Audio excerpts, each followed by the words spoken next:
Thank you for your patience. And we had a little bit different timing today because I was doing an art and creating activity with a group, which was very fun and cool. So you've got me in the car today in the midst of the redwoods and talking about the moon and fertility. It sounds so primal, and it is in a way. And we're going to talk a little bit about some of the things to notice around the moon. But before we do that, of course, I want to say thank you. I'm going to maybe take my seatbelt off. We're going to say thank you for being here wherever you are in the world. I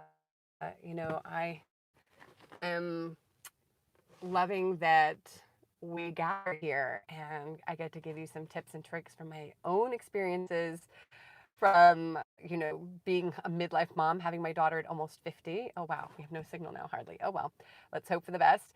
And as well, working with clients and groups. So here we are. And I'm thinking, definitely hit that subscribe and follow and like if there's something here that's interesting for you.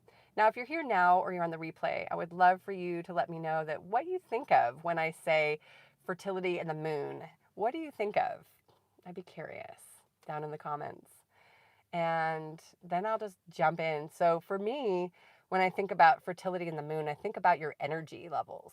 So right now, it's a full moon. And last night, I gathered with an incredible group of people. And we talked about all the things that are going in the stars. And I was thinking about you and how important, we're always talking about energy and the best way for you to just follow your energy and how much it makes a difference in your fertility because, for example, right now it's quite high energy. And if you have noticed, you may not have been getting super restful, calm sleep because the moon stirs, like if you know that the moon stirs the ocean, right? And I think it's a super moon maybe as well.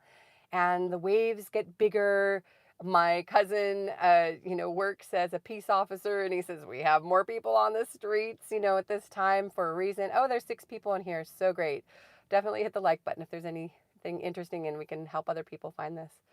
So being aware at this time, for example, is a time that there might be more energy. So if there's something that you've been wanting to explore or someone you've been wanting to connect with regarding your path for your fertility journey, this is a great time to do it because there's more energy kind of buzzing around. You might have more energy. At the same time, when you're not getting as much sleep, be aware that these days before, during, and after the full moon, you may also be feeling, a little bit out of it because there's less sleep. I was up many times in the night, waking up and going back to sleep. And so you can use this time for what you need, but you can also use it as a time to create because you have more energy. And on the other side, as the moon starts to get smaller, you can look at, you know, uh, things that allow you to have more space energetically. Maybe it's going to nature, or it's meditating, or if you pray, or if it's doing something creative with your hands. That today was perfect for us. It was a little chaotic with a huge group, but it was lovely. And so, looking at these things when you're in fertility, you're working with fertility, your energy cycles are vital. And I'll look down in the chat in just a minute. And they're essential and vital because, we often will push ourselves at different times and not realize, oh, this is a time for you to be more calm, more internal. New moon is for that. On the other side of this time, the new moon is perfect for that, where you give yourself a little space to be tired, be slower, do less.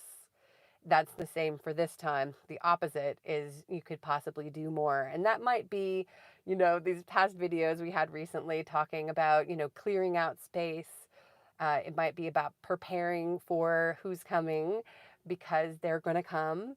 And so it's doing some of those more active things and giving yourself a break if you're not feeling aligned with, what you might have on your to-do list. And the moon can be a really powerful for this, doing and not doing and giving yourself permission.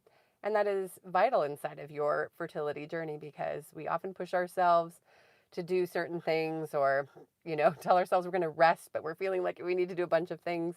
And paying attention to the moon can be one of those things where you go, all right, that's why I'm feeling really energized to do this, even though I said today was going to be a rest day, or the other way around, where you had a lot of activities on your list and you realize you need to just slow down and pause and stop.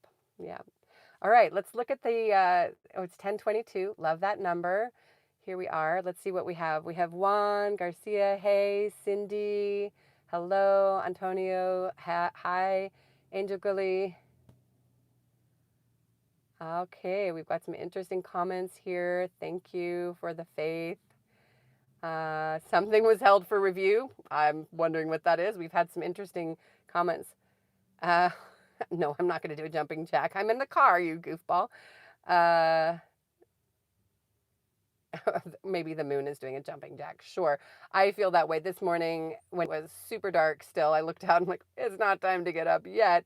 And I realized, okay, the moon is doing its thing and just flow with it. So I'm doing organization, clearing things out like we talked about before, and letting those cortisol levels just find their place. Maybe we'll do a quick breath before we go out, or a slow breath, taking a deep breath in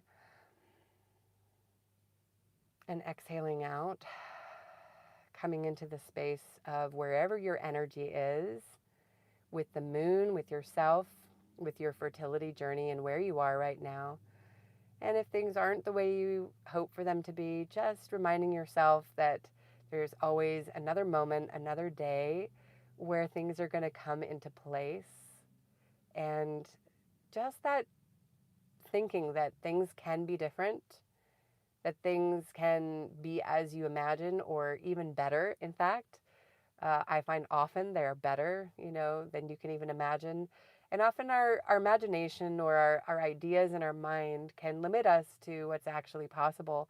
And there's so much more there than we can even begin to dive into. And so just coming in simply to deep trust of yourself, the universe, God, Goddess, whoever it is that you connect with, or your source, and trusting in what comes next. And that can be challenging in moments when there have been losses or miss moments, or another month of not being pregnant. I totally get it. And so just coming into the joy, which we're going to get into tomorrow. We're going to talk about the joy factor. And I'm looking forward to that. What else have we got here? My food addiction, new here. Nice to have you. Like to thank you for liking. That's great. And Cindy, thank you. Thank you, Cindy. It's so good to be here for these little snippets of time together. And I'm going to continue to be here for as long as my energy and reality allows me to come and have this space with you. Now, tomorrow we'll be back to normal. It'll be 10 a.m. Pacific. I look forward to seeing you, holding that space for you, doing the best that I can imperfectly as a human, as an expert, a mom, an inexpert, all the things combined, because that's part of, we make mistakes going as we walk, and choices and all the things. And, each day you and I do our best to do a little better, 1% better, or 1% different, or 1% more the same of what is essential and connected to your core values. You're enjoying listening and part of the journey. Yes, absolutely. Well, thank you for being here. I will see you tomorrow at 10 a.m. Pacific. Next week, every day will be 10 a.m. Pacific. Tuesday will be, I think, also 10 a.m. Pacific. We're gonna bump it up and have it be that time. For now, we're gonna just keep playing with the time. Have a beautiful day, my food addiction. I can't wait. I'm gonna investigate your channel. I'm curious now. I wish you all the best. Take care.